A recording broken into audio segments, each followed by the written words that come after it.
सनातन शास्त्रमध्ये सर्वांचं स्वागत आहे. आपल्या सगळ्यांच्याच आयुष्यात नाही का असे क्षण येतात जेव्हा आतून एक प्रकारची अस्वस्थता जाणवते, एक वेदना, आणि मग आपण ती घालवण्यासाठी बाहेर उपाय शोधतो. म्हणजे नवीन नोकरी, नवीन नातं, जागा बदलून बघतो, परिस्थिती बदलायचा प्रयत्न करतो.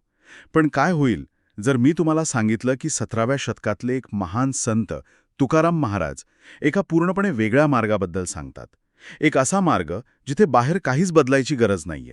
एक अशी इनर टेक्नॉलॉजी जी केवळ 4 ओळींच्या एका अभंगात दडलेली आहे. आणि ही टेक्नॉलॉजी परिस्थिती नाही बदलत, तर त्या परिस्थितीला अनुभवणाऱ्या मीलाच विरघळून टाकते. आज आपण संत तुकारामांच्या ह्याच अभंगाचा जरा सखोल अभ्यास करणार आहोत. दिसायला अगदी साधा आहे, पण त्याचा अर्थ खूप खोल आहे. हा अभंग सांगतो की केवळ एक नाव घेतल्याने आतली वेदना कशी नाहीशी होते. चला तर मग याच्या प्रत्येक ओळीत डोकावून पाहूया. अभंगाची सुरुवात होते, पांडुरंग नाम घेता.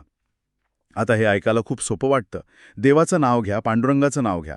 पण ह्यात नक्की काय अर्थ दडलेला आहे? परंपरेत नाव घेणं याचा अर्थ फक्त काही शब्द उच्चारण्याची क्रिया नाहीये. इथे पांडुरंग म्हणजे विटेवर उभी असलेली केवळ एक मूर्ती नाहीये. ते आपल्या चेतनेचं, आपल्या कॉन्शियसनेसचं प्रतीक आहे. ते निश्चल केंद्र जे आपल्या सगळ्या विचारांच्या, भावनांच्या, अनुभवांच्या मागे शांतपणे उभं असतं. आणि नाम म्हणजे त्या केंद्राचं स्मरण करणं, त्याच्याशी पुन्हा एकदा एकरूप होणं. एक मिनिट, हे थोडं अमूर्त वाटतंय. चेतनेच्या केंद्राशी एकरूप होणं याचा रोजच्या जगण्यात काय अर्थ आहे? म्हणजे समजा एखादी व्यक्ती ऑफिसच्या कामामुळे प्रचंड तणावाखाली आहे किंवा कौटुंबिक वादामुळे त्रस्त आहे.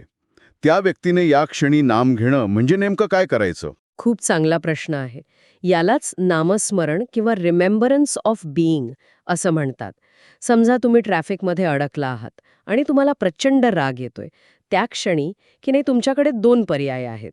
एक म्हणजे त्या रागात पूर्णपणे वाहून जाणं, हॉर्न वाजवणं, चिडचिड करणं, आणि दुसरा पर्याय, राग येत असतानाच स्वतःच्या आत एक अशी जागा आहे जी शांत आहे, जी या सगळ्या गोंधळाची साक्षी आहे, याचं फक्त स्मरण करणं. अच्छा.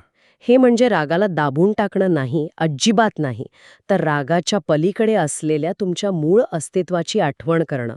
नाम घेणं म्हणजे हेच, आपल्या अस्तित्वाच्या त्या शांत सागराचं स्मरण करणं, ज्याच्या पृष्ठभागावर विचारांच्या आणि भावनांच्या लाटा उठत असतात. म्हणजे हे एका प्रकारचं इंटरनल अँकरिंग झालं. अगदी. बाहेर वादळ कितीही मोठं असलं तरी आत तुम्ही तुमचं नांगर टाकून स्थिर राहता. तुम्ही वादळाला थांबवायचा प्रयत्न करत नाही, तर वादळात स्वतःला हरवून बसत नाही. बरोबर. ही एक प्रकारची आंतरिक स्थिती आहे, बाह्य क्रिया नाही. आणि ही स्थिती साधायला कुठे शांत ठिकाणी जाऊन बसायची पण गरज नाही. अजिबात नाही. तुम्ही तुमचं काम करत असताना, बोलत असताना, चालत असतानाही हे स्मरण ठेवू शकता. ही एक सतत चालणारी आंतरिक जागृती आहे. ठीक आहे. म्हणजे नाम घेणं म्हणजे आपल्या मूळ शांत स्वरूपाचं स्मरण करणं. आणि याचा थेट परिणाम काय होतो? कारण पुढची ओळ तर फारच धाडसी विधान करते. अंतरीची वेदना जाई. इथे तुकाराम महाराज स्पष्टपणे आतली वेदना जाईल असं म्हणत आहेत. ते असं नाही म्हणत की तुमची नोकरीची समस्या सुटेल किंवा नात्यांमधला तणाव दूर होईल. आणि हाच या अभंगाचा गाभा आहे. इथे आपल्याला वेदना म्हणजे पेन आणि दुःख म्हणजे सफरिंग यातील फरक समजून घ्यावा लागेल. तुकाराम महाराज हे जाणत होते, वेदना ही नैसर्गिक आहे. शरीराला दुखापत झाली की वेदना होणारच. जवळच्या व्यक्तीने मन दुखावलं की वेदना होणार. पण दुःख हे त्या वेदनेला आपण दिलेल्या प्रतिक्रियेतून, विरोधातून निर्माण होतं. दुःख म्हणजे वेदना अधिक त्याला केलेला मानसिक विरोध. याचे एखादं उदाहरण देता येईल का? म्हणजे अजून सोपं होईल समजायला. नक्कीच. समजा तुमच्या गुडघ्याला दुखापत झाली. गुडघ्यात होणारी कळ ही वेदना आहे. ती एक शारीरिक संवेदना आहे. पण हे माझ्यासोबतच का झालं? आता मी चालू फिरू शकणार नाही. माझं आयुष्यच संपलं. हा जो विचारांचा गदारोळ आपण त्या वेदनेभोवती निर्माण करतो, तो आहे विरोध. अच्छा. आणि या विरोधातूनच दुःख जन्माला येतं. अंतरीची वेदना म्हणजे हेच दुःख, हेच सफरिंग. वा. म्हणजे नामस्मरण किंवा ते आंतरिक स्मरण गुडघ्याची वेदना नाही थांबवत. नाही, पण त्या वेदनेमुळे होणारा मानसिक त्रास, ते दुःख ते कमी करतं. अगदी अचूक. कारण जेव्हा तुम्ही तुमच्या मूळ स्वरूपाचं स्मरण करता, तेव्हा तुम्ही स्वतःला त्या वेदनेशी जोडून घेत नाही. तुम्ही म्हणत नाही की मी दुःखी आहे. तुम्ही फक्त पाहता की शरीरात वेदना आहे. म्हणजे तुम्ही साक्षी बनता. बरोबर. तुम्ही त्या वेदनेचे साक्षी बनता आणि ज्या क्षणी तुम्ही साक्षी बनता त्या क्षणी वेदनेला चिकटलेला मीपणा गळून पडतो. तुम्ही दिलेल्या एका लेखामध्ये याला ऑन्टॉलॉजिकल रिलीफ असं म्हटलं आहे. ऑन्टॉलॉजिकल रिलीफ हा शब्द थोडा जड वाटतोय. श्रोत्यांसाठी आपण तो सोपा करून सांगू शकतो का? हो, नक्कीच. ऑन्टॉलॉजी म्हणजे अस्तित्व विज्ञान, म्हणजे बीइंगचा अभ्यास. ऑन्टॉलॉजिकल रिलीफ म्हणजे अस्तित्वाच्या पातळीवर मिळणारा आराम. याची कल्पना अशी करा की समजा तुमच्या खांद्यावर जन्मापासून एक अदृश्य ओझं आहे. तुम्हाला त्याची इतकी सवय झाली आहे की ते आहे हे तुम्हाला जाणवतही नाही, पण त्यामुळे तुमचं प्रत्येक काम जड आणि कठीण वाटतं. हो. आणि मग एक दिवस अचानक कोणीतरी तुम्हाला त्या ओझ्याची जाणीव करून देतं आणि ते कसं उतरवायचं हे शिकवतं. ते ओझं उतरवल्यावर तुम्हाला जो हलकेपणा जाणवेल, जो आराम मिळेल, तो तुमच्या परिस्थितीत बदल झाल्यामुळे नाही, तर असण्यातला भार कमी झाल्यामुळे. अगदी तुमच्या बिईंगमधला भार कमी झाल्यामुळे मिळाला आहे. नामस्मरण तेच काम करतं. ते मी एक दुःखी व्यक्ती आहे या ओझ्याला उतरवतं. हे खूपच गहन आहे. म्हणजे ही काही तात्पुरती मलमपट्टी नाही आहे. हे तर मूळ समस्येवरचं समाधान आहे. पण मग इथेच एक मोठा प्रश्न निर्माण होतो. इतकी गहन गोष्ट जी अस्तित्वालाच बदलते, ती सहज आणि सोपी कशी असू शकते? कारण तिसऱ्या ओळीत तुकाराम महाराज म्हणतात, तुका म्हणे सहज सोपे. हे तर एक मोठं विरोधाभासात्मक विधान वाटतं. अध्यात्म म्हणजे तर खूप कठीण साधना, तपश्चर्या असं आपण ऐकत आलो आहोत. जर हे इतकं सोपं असतं तर जगात इतकं दुःख का आहे? हाच तो भ्रम आहे जो ही ओळ तोडून टाकते. सत्य कधीच किचकट नसतं.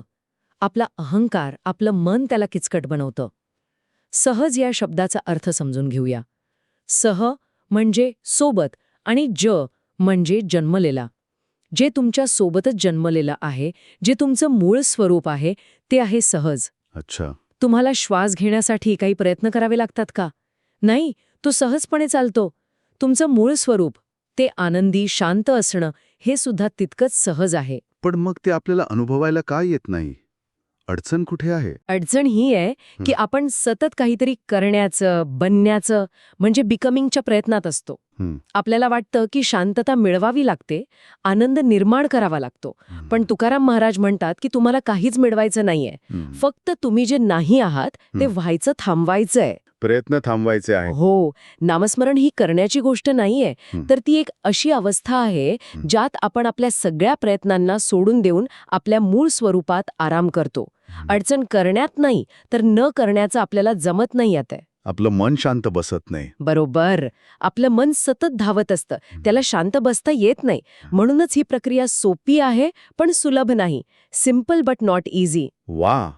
म्हणजे सगळा प्रयत्न हा प्रयत्न सोडण्यासाठी करायचा आहे. हे आपल्या आधुनिक हसल कल्चरच्या विचारांच्या अगदी विरुद्ध आहे, जिथे प्रत्येक गोष्टीसाठी धडपड करण्यावर जोर दिला जातो.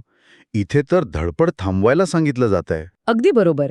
म्हणूनच ज्ञानी संत हसतात आणि पंडित वाद घालत बसतात. कारण सत्य हे तर्काच्या आणि प्रयत्नांच्या पलीकडे आहे, ते सहज अनुभवात येतं. अप्रतिम. आणि या सहज अवस्थेचा अंतिम परिणाम काय होतो, तर शेवटची ओळ सांगते, नाम घेता सुख होई. इथे पुन्हा सुख या शब्दावर लक्ष द्यायला हवं. हे सुख म्हणजे आपल्याला आवडतं पदार्थ खाल्ल्यावर किंवा एखादी चांगली बातमी कळाल्यावर जे मिळतं तसलं आहे का? कारण ते सुख तर तात्पुरतं असतं. मुळीच नाही. ते सुख नाही, तो आनंद किंवा प्लेजर आहे, जो बाह्य गोष्टींवर अवलंबून असतो. आणि ज्या गोष्टींवर तो अवलंबून असतो त्या गेल्या की तो आनंदही जातो. इथे तुकाराम महाराज ज्या सुखाबद्दल बोलत आहेत ते आहे शांती किंवा कंटेंटमेंट. हे असं सुख आहे जे कशावरही अवलंबून नाही. त्याला कोणतंही बाह्य कारण नाही. ते आतून उगम पावतं. हो, ते आतून उगम पावतं. आणि ते आतून का उगम पावतं? कारण त्या क्षणी नामस्मरणाच्या अवस्थेत तो साधक किंवा शोधणारा मी क्षणभर नाहीसा होतो. काळ आणि वेळेचं भान राहत नाही आणि मीपणाचं जे ओझं आपण सतत वाहत असतो ते खाली ठेवलं जातं. त्यामुळे सुख निर्माण होत नाही, ते प्रकट होतं. It is revealed, not created. म्हणजे ते आधीपासूनच तिथे असतं. हो, ते आधीपासूनच तिथे असतं, फक्त आपल्या विचारांच्या आणि मीपणाच्या गदारोळात ते झाकलं गेलेलं असतं. याचं एक सुंदर उदाहरण देता येईल. जसं की शांत तळ्यात चंद्राचं प्रतिबिंब स्पष्ट दिसतं, पण वाऱ्यामुळे लाटा आल्या की ते दिसेनसं होतं. पाणी तेच आहे, चंद्र तोच आहे, पण लाटामुळे प्रतिबिंब दिसत नाही. वारा थांबल्यावर, लाटा शांत झाल्यावर प्रतिबिंब आपोआप दिसू लागतं. अगदी परफेक्ट. वारा थांबल्यावर जसं पाणी शांत होतं तसंच मीपणाची धडपड थांबल्यावर आतला आनंद सहजपणे प्रकट होतो. आणि इथेच आपण त्या अंतिम सत्यापर्यंत येतो. नाम घेतलं की वेदना जात नाही, वेदनाग्रस्त मीच विरघळतो. हे समजणं खूप महत्वाचं आहे. Taking the name doesn't make the pain go away, the pained me itself dissolves. एक मिनिट, मला हे नीट समजलं नाही. वेदना राहते, पण वेदना भोगणारा मी राहत नाही. याचा नेमका अर्थ काय? हे प्रत्यक्ष अनुभवात कसं जाणवेल? याला एका उदाहरणाने समजूया. जेव्हा आपण एखादा सिनेमा पाहण्यात पूर्णपणे रमून जातो तेव्हा काय होतं? पडद्यावर दुःखद प्रसंग चालू असेल तर आपल्या डोळ्यात पाणी येतं. आनंदाचा प्रसंग असेल तर आपण हसतो. हो. त्या क्षणी मी सिनेमा पाहत आहे ही जाणीव शिल्लक असते का?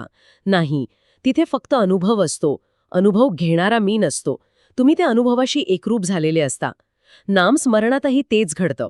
वेदना ही एक संवेदना म्हणून राहू शकते, पण मी वेदनाग्रस्त आहे, मला त्रास होतोय, ही जी वेगळी ओळख आहे ती त्या क्षणी विरघळून जाते.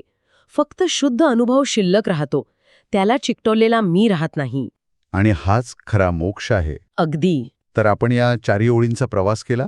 पांडुरंग नाम घेता म्हणजे चेतनेच्या केंद्राकडे लक्ष नेणं. अंतरीची वेदना जाई म्हणजे त्यातून मीपणाच्या घर्षणातून होणारी वेदना नाहीशी होणं म्हणजे दुःखाचा अंत. तुका म्हणे सहज सोपे, म्हणजे ही प्रक्रिया कोणत्याही कष्टाशिवाय नैसर्गिकरित्या घडते. आणि नाम घेता सुख होई म्हणजे या सहज अवस्थेचा परिणाम म्हणजे आतून प्रकट होणारा शाश्वत आनंद.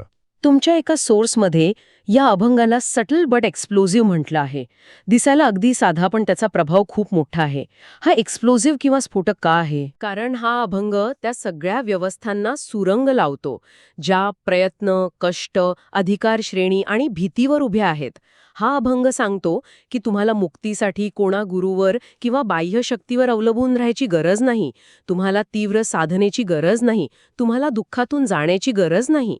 तुम्हाला फक्त एका गोष्टीची गरज आहे. विरोधाचा त्याग, सरेंडर ऑफ रेझिस्टन्स. आणि ही गोष्ट ऐकायला खूप सोपी असली तरी करायला सर्वात कठीण आहे. कारण आपला अहंकार. हो, कारण आपला अहंकार सतत विरोध करत असतो.